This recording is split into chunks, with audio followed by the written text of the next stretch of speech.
Hi! Yay! Spring is here. Summer is about to come. Isn't it wonderful listening to the birds and knowing that summer is coming? As school winds down, we do kind of wonder, what will happen this summer? What about education for our children? Of course, education continues over the summer, and we as parents, educators, homeschool moms wonder, how can we inspire learning? One way I did as a homeschool mom many years ago, and certainly continue in my educational therapy practice, is to talk about or set goals for a summer reading program. It really worked with our children. It helped improve their reading skills. In my therapy, as I assign this idea to students, I realize that as they read, they will help them not to lose the skills that they already have. How to do this? One way is to set goals together, all ages, whether they're preschool kids or high school, in between junior high. You can all set goals. In fact, you yourselves could set goals. What about reading? Reading is all of life, and it continues on. Truthfully, the best way to do this is to have an incentive. Back in our homeschool days, we had Pizza Hut, as you do now, but Pizza Hut offered a program. And so every month our kids could make their goals, attain their goals, and get a Pizza Hut certificate. That was enough. It doesn't have to be big, but something that you know that your child would like. Think about a goal, and then set that goal for a week or for a month. Think about, as you when you're working with your child, think about this goal and talk about it together. Let's be specific. Let's make sure it's measurable. Is it attainable even? And is it realistic? Or is it relevant to them? And then, of course, we need a time limit. How many books can you read in a month? How many pages could you read per day? Think about this with each of your children. Young children, first of all, it could be the emerging readers that are just on your lap. When we did this, one of our kids was very young, and so I could say to him, how many books will you have read to you this week? Oh boy, now that means as a parent, I have to get involved.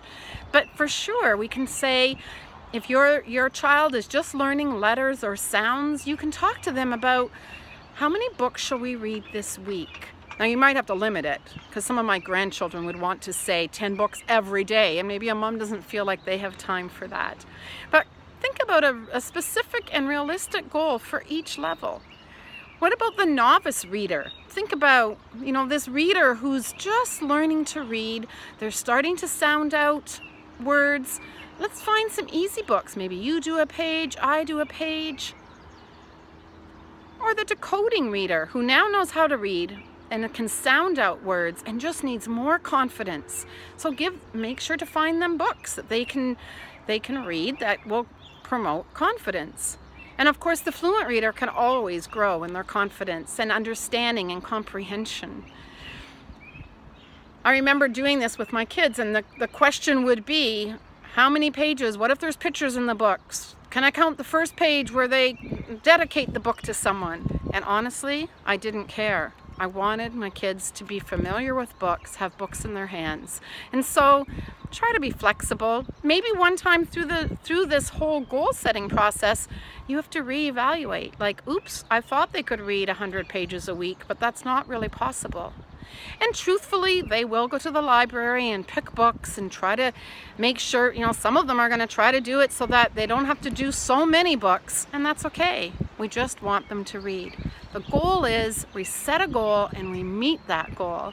What a great life lesson. Often our children would choose favorite authors, and they'd get stuck on them. Like Matt Christopher was a favorite for my young novice reading boys who they're all about sports, and so that hooked them into reading.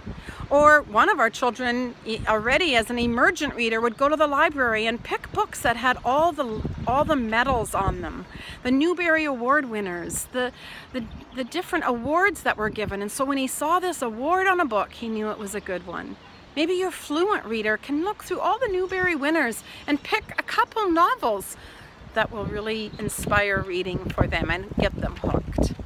So let's not let this summer slip by without fostering a love of reading. Maybe you could create a special space for them, a story corner or a reading nook or a backyard tent or a hanging hammock, which is their reading spot. And maybe a special time. Whenever you start a new thing, you want to connect it to something. So maybe every day after lunch, we read for a while. Or every day when we get up in the morning, we're going to read in our pajamas. Or what about before bed? Will that be your reading time together? Maybe with a special cup of tea. Let's create this summer as a summer to remember. Enjoy reading.